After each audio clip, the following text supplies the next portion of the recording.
Hello friends, कैसे हैं आप सब। मैं अक्षय कुमार स्वागत करता हूं आपका आपके अपने यूट्यूब प्लेटफॉर्म वेद स्टडी ग्रुप पे। आज के साइंस एटम बम सीरीज में हमारा चैप्टर है। आज के साइंस एटम बम सीरीज का चैप्टर हमारा एसिड बेस एंड सॉल्ट, अर्थात अम्ल, भस्म या क्षार और लवण। तो हम एमसीक्यू के फॉर्म में हर एक चैप्टर को कवर कर रहे हैं एटम बम सीरीज में। इससे क्या लाभ मिलेगा आपको, आप कम समय में साइंस के सिलेबस को कवर कर सकते हैं और अपने एग्जाम में अधिकतम सवाल को सही करके आ सकते हैं। तो हमारे एटम बम सीरीज से जुड़े रहिए, शेयर कीजिए, लाइक कीजिए, सब्सक्राइब कीजिए, कमेंट कीजिए। तो चलिए हम शुरू करते हैं आज का हमारा एटम बम सीरीज का पांचवा सीरीज। पहला सवाल हम देखें, एसिड बेस एंड सॉल्ट का पहला सवाल हमारा क्या है। पहला सवाल ये हमारा, एसिड वह पदार्थ है, अर्थात acid is a substance that, option A हमारा गेन ऑफ इलेक्ट्रॉन, इलेक्ट्रॉन ग्रहण करता है। लॉसेस इलेक्ट्रॉन, अर्थात इलेक्ट्रॉन का त्याग करता है या इलेक्ट्रॉन प्रदान करता है। ऑप्शन सी है हमारा प्रोटॉन प्रदान करता है, लॉसेस प्रोटॉन। और OH माइनस आयन देता है, OH माइनस आयन रिलीज करता है। तो इसका जो है आंसर क्या होगा। तो हम देखें एसिड के बारे में, एसिड क्या होता है ये देखते हैं। एसिड किसे कहते हैं। एसिड ऐसे पदार्थ को कहते हैं, ऐसे सब्सटेंस को एसिड कहते हैं जो जो H प्लस आयन देता है, H प्लस आयन देता है। यह किसने बताया, यह बताया हमको, तीन साइंटिस्ट का नाम याद रखना है हमें। यहाँ तीन साइंटिस्ट को हम यहाँ देखेंगे। तो पहला साइंटिस्ट है हमारे आरहेनियस। पहले साइंटिस्ट है आरहेनियस। इन्होंने ही बताया था कि एसिड ऐसा पदार्थ होता है जो H प्लस आयन देता है। जैसे हम एग्जांपल देखें HCl, इसका जो जली सॉल्यूशन होगा, इसका वाटर जो सॉल्यूशन होगा उससे यह जो पदार्थ है HCl वह H प्लस और Cl माइनस में टूट जाता है, अर्थात H प्लस आयन प्रदान करता है। और दूसरा बात क्या है एसिड के बारे में, दूसरे साइंटिस्ट है विंसेंट और लॉरेन। इन्होंने बताया हमें कि एसिड ऐसा पदार्थ होता है जो हमें प्रोटॉन प्रदान करता है। प्रोटॉन अर्थात धन आवेशित कण प्रदान करता है। धन आवेशित कण देखा हमने, यह किसने बताया, विंसेंट और लॉरेन नाम का दो साइंटिस्ट थे, उन्होंने यह बताया। तीसरी बात क्या है एसिड के बारे में, एसिड के बारे में तीसरी बात है, यह जो है लोन पेयर इलेक्ट्रॉन का लोन पेयर ग्रहण कर सकता है, लोन पेयर इलेक्ट्रॉन को ग्रहण करता है। यह किसने बताया, लुईस नामक साइंटिस्ट ने। अर्थात यदि एग्जाम में सवाल पूछे तो लुईस अम्ल किसे कहते हैं, लुईस अम्ल ऐसे पदार्थ को कहते हैं जो लोन पेयर इलेक्ट्रॉन को ग्रहण करता है। लुईस अम्ल ऐसे पदार्थ को कहते हैं जो लोन पेयर इलेक्ट्रॉन ग्रहण करता है। प्रोटॉन जो प्रोटॉन का त्याग करता है या प्रोटॉन प्रदान करता है, जो प्रोटॉन लूज करता है, उसे हम कहते हैं, विंसेंट और लॉरेंस के अनुसार एसिड ऐसे सब्सटेंस को कहते हैं। या फिर H प्लस आयन जो देता है आरहेनियस के अनुसार एसिड ऐसे सब्सटेंस को कहते हैं। तो इसका आंसर क्या होगा, हमारा पहले सवाल का आंसर क्या हो जाएगा। ऑप्शन से देखें, इलेक्ट्रॉन ग्रहण करता है, इलेक्ट्रॉन ग्रहण करता है। ऑप्शन बी, इलेक्ट्रॉन प्रदान करता है। ऑप्शन सी हमारा प्रोटॉन देता है या OH माइनस आयन देता है। तो आंसर क्या होगा इसका आंसर होगा सी। ऑप्शन ए और बी में कंफ्यूज नहीं होना है आपको। ऑप्शन ए क्या कह रहे हैं, इलेक्ट्रॉन ग्रहण करता है। इलेक्ट्रॉन तो ग्रहण करता है परंतु यह लोन पेयर इलेक्ट्रॉन ग्रहण करता है, अर्थात दो इलेक्ट्रॉन को ग्रहण करता है। दो इलेक्ट्रॉन ग्रहण करने की क्षमता होती है इसमें। तो यहाँ पर कंफ्यूज नहीं होना है, इसका आंसर होगा सी। अगले सवाल पे आते हैं। अगला सवाल हमारा क्या है, बेस किसे कहते हैं या क्षार किसे कहते हैं। क्षार किसे कहते हैं, तो ये इसी में हम देख लें, विंसेंट और लॉरेंस के अनुसार ही या फिर आरहेनियस या लुईस के अनुसार क्षार किसे कहते हैं या बेस किसे कहते हैं। बेस किसे कहते हैं, कुछ नहीं करना है, सारा जो है यहीं से समझ में आ जाएगा हमें। ऐसे पदार्थ को हम कहते हैं बेस या क्षार जो OH माइनस प्रदान करता है। दूसरा, यह प्रोटॉन का त्याग कर रहा था एसिड, यह क्या करेगा, प्रोटॉन ग्रहण करेगा बेस, और यह लोन पेयर इलेक्ट्रॉन ग्रहण करता था तो यह क्या करेगा, लोन पेयर इलेक्ट्रॉन का त्याग करेगा, लोन पेयर इलेक्ट्रॉन लूज करेगा, लोन पेयर इलेक्ट्रॉन का त्याग होगा। जैसे हम देखें एग्जांपल CH3 COOH, यह हमारा है एसिटिक एसिड। तो जब इसका हम जली सॉल्यूशन बनाते हैं तो यह CH3 COO माइनस और H प्लस में टूटता है। तो यह जो है इलेक्ट्रॉन लोन पेयर है, लोन इलेक्ट्रॉन है, लोन पेयर इलेक्ट्रॉन का लोन पेयर है जो इलेक्ट्रॉन का त्याग कर रहा है। कौन, बेस। तो इसका आंसर देखें, ऑप्शन से देखें हम, पहला ऑप्शन है प्रोटॉन देता है। तो प्रोटॉन कौन दे रहा है, प्रोटॉन एसिड देता है। प्रोटॉन ग्रहण करता है, बिल्कुल सही, प्रोटॉन ग्रहण करता है बेस। और क्या है, इलेक्ट्रॉन देता है और इलेक्ट्रॉन युग्म ग्रहण करता है। इलेक्ट्रॉन युग्म ग्रहण कौन कर रहा था, एसिड हमारा इलेक्ट्रॉन युग्म ग्रहण कर रहा था। तो इसका आंसर कौन सा होगा, इसका आंसर प्रोटॉन ग्रहण करता है, तो इसका आंसर हो जाएगा बी। अगले सवाल को हम देखें। अगला सवाल है हमारा, सभी अम्ल जल में घुलकर प्रदान करता है। एसिड जो है जल में घुलकर क्या प्रदान करता है, पीछे अभी हमने देखा एसिड को, एसिड क्या देता है हमें, जल में घुलकर क्या देता है हमें, यह हमें H प्लस आयन देता है। जल में जब इसे हम घोलते हैं तो यह H प्लस और Cl माइनस में टूट जाता है। एसिड हमें H प्लस आयन देता है। तो इसका आंसर क्या होगा, इसका आंसर होगा बी, H प्लस आयन देता है। नेक्स्ट सवाल पे आए। नेक्स्ट सवाल है पीएच मान का निर्धारण किसने किया, अर्थात एसिड, कोई पदार्थ एसिड है या बेस है, उसका पीएच मान का कैलकुलेट करने का या निर्धारण करने का तरीका जो खोजा था, किसने खोजा था। ऑप्शन ए है लेवोजियर, ऑप्शन बी प्रिस्टले, सी है ऑप्शन हमारा कैवेंडिश, और डी है हमारा सोरिनेशन। तो इसका आंसर होगा डी, सोरिनेशन। सोरिनेशन ने पीएच मान का निर्धारण करने का तरीका खोजा था। पीएच का क्या है फॉर्म देखें हम, तो पीएच जो है, पीएच यह लॉग वैल्यू है 1/H प्लस आयन के या minus log H plus ion का, यह होता है पीएच का फॉर्मूला। इसके बारे में किसने बताया, इसके बारे में बताया सोरेशियन नामक साइंटिस्ट ने। इसमें जो है इसी से पता चलता है कि यदि किसी पदार्थ का पीएच वैल्यू लेस देन 7 है या 7 है और ग्रेटर देन 7 है, तो यदि किसी पदार्थ का पीएच वैल्यू 7 से कम है तो वह एसिड है, 7 है तो यह उदासीन विलयन है, और यदि 7 से अधिक है तो यह बेसिक है, बेस है, क्षार है। इसके बारे में हमें किसने बताया, इसके बारे में सोरेनसेन नामक साइंटिस्ट ने हमें बताया था इसके बारे में। अगले सवाल पे आ जाए। निम्न में से किसका पीएच मान 7 है। ऑप्शन है प्योर वाटर, ऑप्शन बी है न्यूट्रल सॉल्यूशन, ऑप्शन सी है अल्कलाइन सॉल्यूशन या बेसिक सॉल्यूशन या क्षारीय सॉल्यूशन, और डी है हमारा एसिडिक सॉल्यूशन, और ई है हमारा none of the above and more than one. तो इसको देखें हम, इस सवाल को देखें तो इसका आंसर क्या होगा, तो जिसका पीएच वैल्यू 7 होता है उसे हम न्यूट्रल सॉल्यूशन कहते हैं, और वाटर का, जल का पीएच मान 7 होता है। इस सवाल का हमारा आंसर क्या होगा, इसका आंसर होगा हमारा शुद्ध वाटर, प्योर वाटर, और न्यूट्रल सॉल्यूशन या उदासीन विलयन। तो इसका आंसर ए और बी दोनों सही होंगे। तो ऑप्शन से देखें तो इसका आंसर हो जाएगा E, option E, more than one. और बात करें अगले सवाल के, तो अगला सवाल है हमारा,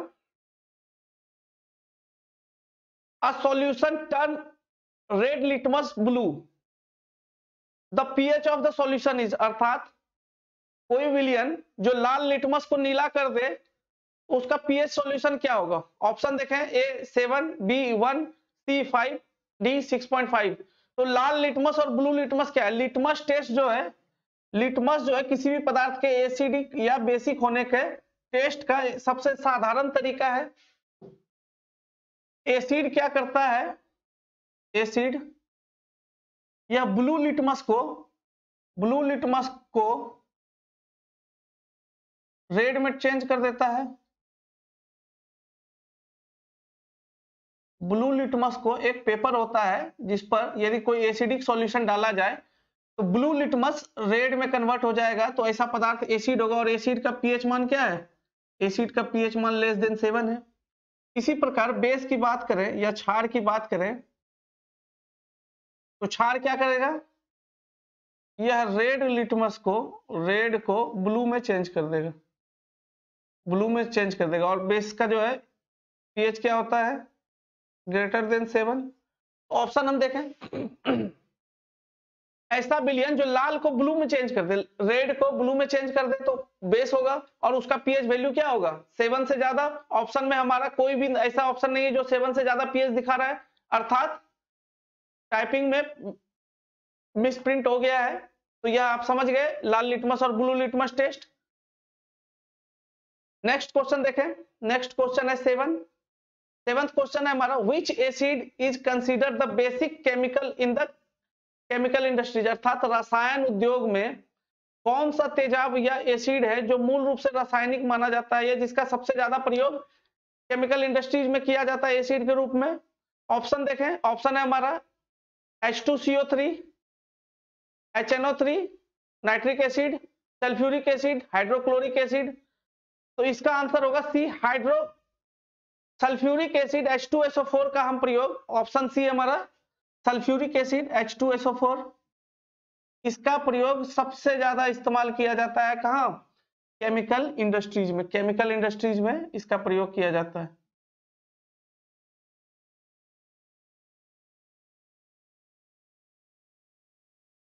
केमिकल इंडस्ट्रीज में और क्या प्रयोग है इसका?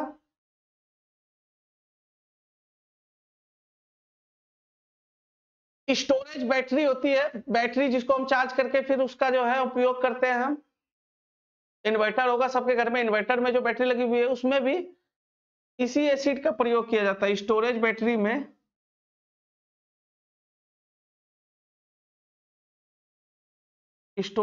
में सल्फ्यूरिक एसिड का ही प्रयोग किया जाता है। यह भी सवाल एग्जाम में पूछा गया है। अगले सवाल की बात करें हम, अगला सवाल हमारा क्या है, आइए देखें। 8वां क्वेश्चन क्या है हमारा, what resides in ionised salt, अर्थात आयनीकृत या आयोडाइड सॉल्ट में जो हम घर में इस्तेमाल करते हैं उसमें कौन सा पदार्थ पाया जाता है या किस फॉर्म में आयोडाइड रहता है? ऑप्शन ए देखें, free iodide, free iodide, free iodide यदि हम खाने में इस्तेमाल करें तो उसका स्वास्थ्य पर बहुत ही ज्यादा हानिकारक प्रयोग होता है, उसका प्रभाव पड़ता है। कैल्शियम आयोडाइड जो है यह जानवरों के भोजन में नमक के रूप में प्रयोग किया जाता है, कैल्शियम आयोडाइड। ऑप्शन सी है हमारा मैग्नीशियम आयोडाइड, मैग्नीशियम आयोडाइड का भी हम प्रयोग नहीं करते हैं घरेलू उसमें, इसका प्रयोग बेसिकली लेबोरेटरी में सॉल्वेंट के रूप में करते हैं। और फिर हमारा है ऑप्शन डी, पोटेशियम आयोडाइड। तो पोटेशियम आयोडाइड का ही हम प्रयोग करते हैं खाने के नमक में आयोडीन की मात्रा को बढ़ाने के लिए, पोटेशियम आयोडाइड का प्रयोग करते हैं, पोटेशियम आयोडाइड का प्रयोग किया जाता है खाने के पदार्थ में। तो इसका आंसर होगा ऑप्शन डी। अगले सवाल को देखें, अगला सवाल क्या है हमारा दोस्तों, 9th क्वेश्चन है, what is the chemical formula of baking soda, baking soda का केमिकल फॉर्मूला क्या है? सोडा क्या है? एक बेस है, क्षार है। तो इसका फॉर्मूला देखें, बेकिंग सोडा या खाने का सोडा या मीठा सोडा भी कहते हैं हम लोग, वह क्या होता है?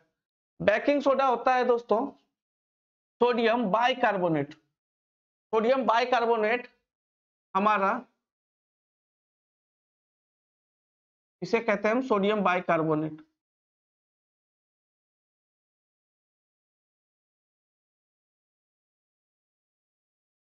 इसका प्रयोग हम खाने के सोडा में या बेकिंग सोडा के रूप में करते हैं, खाने का सोडा और बेकिंग सोडा अर्थात बेकिंग इंडस्ट्रीज में किसी भी खाने के पदार्थ को बेक करने के लिए, फुलाने के लिए, स्पंजीनेस डालने के लिए उसमें प्रयोग किया जाता है। जैसे ब्रेड खाते हैं आप, स्पंजी होता है, उसमें बेकिंग सोडा का प्रयोग किया जाता है। या कुकीज खाते हैं, बिस्किट खाते हैं, उसको भी कुरकुरा बनाने के लिए इसका प्रयोग किया जाता है बेकिंग सोडा का। और एक होता है हमारा सोडियम कार्बोनेट, ये था सोडियम बाइकार्बोनेट। एक है हमारा sodium carbonate, sodium carbonate.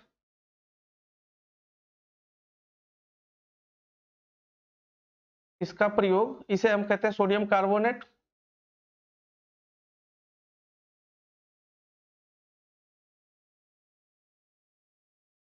Sodium carbonate का प्रयोग किया जाता है धोने के सोडे के रूप में, अर्थात डिटर्जेंट बनाने में, सर्फ बनाने में, जो आप कपड़ा धोने में प्रयोग करते हैं सर्फ, उसमें सोडियम कार्बोनेट का प्रयोग किया जाता है। तो पहला तो हमारा सवाल 9th का आंसर दे दीजिए आप, क्या है आंसर?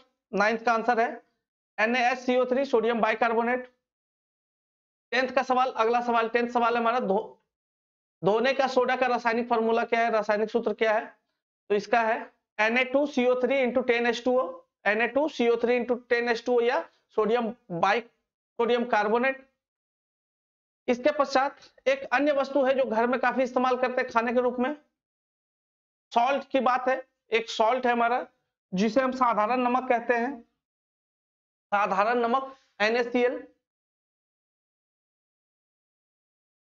सोडियम क्लोराइड, रासायनिक नाम क्या है इसका? सोडियम क्लोराइड, साधारण नमक, साधारण नमक या जनरल सॉल्ट। यह जो है, इसका निर्माण किस प्रकार किया जाता है? सवाल क्या है हमारा, खाने का नमक किस प्रकार बनाया जाता है? वीक एसिड और वीक बेस को मिलाकर, कमजोर अम्ल और कमजोर क्षार को मिलाकर, या फिर मजबूत अम्ल और मजबूत क्षार को मिलाकर? ऑप्शन बी था। ऑप्शन सी है हमारा वीक एसिड और स्ट्रॉन्ग बेस मिलाकर, अर्थात कमजोर अम्ल और मजबूत क्षार मिलाकर। ऑप्शन डी हमारा मजबूत अम्ल और कमजोर क्षार मिलाकर। तो इसका निर्माण जो है, इसका निर्माण होता है सोडियम हाइड्रोक्साइड और हाइड्रोक्लोरिक एसिड के मिलाने से हमें क्या मिलता है? हमें मिलता है साधारण नमक और जल की प्राप्ति होती है, अर्थात NaOH और HCl। ये दोनों जो है, यह स्ट्रॉन्ग बेस है, अर्थात मजबूत क्षार, और यह हमारा मजबूत लवण है, स्ट्रॉन्ग, मजबूत एसिड है, स्ट्रॉन्ग एसिड है। स्ट्रॉन्ग बेस और स्ट्रॉन्ग एसिड को मिलाने से ही हमें साधारण नमक प्राप्त होता है। तो यहां पर हमारा एक कॉन्सेप्ट है हमारा, स्ट्रॉन्ग एसिड और स्ट्रॉन्ग बेस किसे कहते हैं? तो ऐसा एसिड या बेस जो जल में मिलने से पूर्ण रूप से आयोनाइज्ड हो जाए या डिसोल्यूट हो जाए, घुल मिल जाए, उसे हम स्ट्रॉन्ग एसिड या स्ट्रॉन्ग बेस कहते हैं। जैसे HCl को हम जल में मिलाते हैं तो यह पूर्ण रूप से आयोनाइज्ड हो जाता है H+ आयन और Cl- आयन में। इसी प्रकार NaOH को जब हम जल में मिलाते हैं तो यह Na+ और OH- में आयोनाइज्ड हो जाता है। ऐसा एसिड या ऐसा बेस, ऐसा एसिड या ऐसा बेस जिसका एक्वस सॉल्यूशन या जलीय विलयन में यह पूर्ण रूप से आयनीकृत हो जाए या आयोनाइज्ड हो जाए, उसे हम स्ट्रॉन्ग एसिड और स्ट्रॉन्ग बेस कहते हैं। तो 11वें सवाल का हमारा आंसर होगा option B, strong acid and strong base. अगले सवाल पे आए, नेक्स्ट क्वेश्चन है हमारा। नेक्स्ट क्वेश्चन है, फोटोग्राफी में प्रयुक्त होने वाला विलयन या सॉल्यूशन जली विलयन है, किसका जली विलयन हम फोटोग्राफी में प्रयोग किया जाता है? फोटोग्राफी में निगेटिव से, स्टिल फोटोग्राफी का जो पहला कॉन्सेप्ट था पहले, अभी तो सब कुछ डिजिटल हो गया है, चिप लगी हुई होती है, उसमें से हम फोटो को प्रिंट कर लेते हैं, परंतु अभी भी जो लैब में फोटो तैयार किया जाता है उसमें एक सॉल्यूशन में नेगेटिव को हम डुबाते हैं और उससे वो प्रिंट निकलता है। तो वह जो सॉल्यूशन होता है वह किसका जलीय सॉल्यूशन होता है? ऑप्शन देखें, ऑप्शन है हमारा A sodium thiosulphate, option B sodium tetrathionate, option C हमारा सोडियम सल्फेट और ऑप्शन डी है ammonium persulphate, ammonium persulphate. तो हम जो प्रयोग करते हैं फोटोग्राफी में और कई बार एग्जाम में यह सवाल पूछा जाएगा, आपको पूछा गया भी है। दो पदार्थ याद रखना है हमें फोटोग्राफी में, दो पदार्थ का उपयोग किया जाता है फोटोग्राफी में। एक हमारा सोडियम थायोसल्फेट,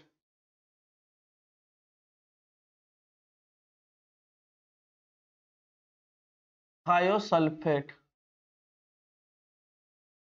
और एक है हमारा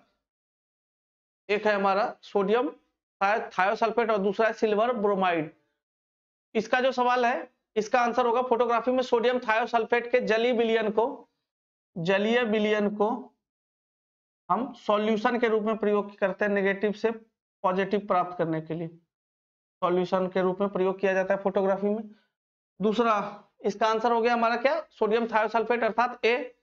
नेक्स्ट है हमारा 13th क्वेश्चन, फोटोग्राफी में कौन सा तत्व प्रयोग किया जाता है? फोटोग्राफी प्रिंट करते समय एक तत्व है सिल्वर ब्रोमाइड का प्रयोग किया जाता है। तो यही सवाल है हमारा, फोटोग्राफी में कौन सा प्रयोग किया जाता है तत्व का? ऑप्शन है silver nitrate, silver bromide, sulphuric acid और सिट्रिक एसिड। तो इसका आंसर होगा हमारा सिल्वर ब्रोमाइड। तो ये था हमारा आज का एसिड बेस एंड सॉल्ट का सेशन। आगे हम बने रहिए हमारे साथ, आगे हम अगला चैप्टर करेंगे। तब तक के लिए all the best, thank you very much.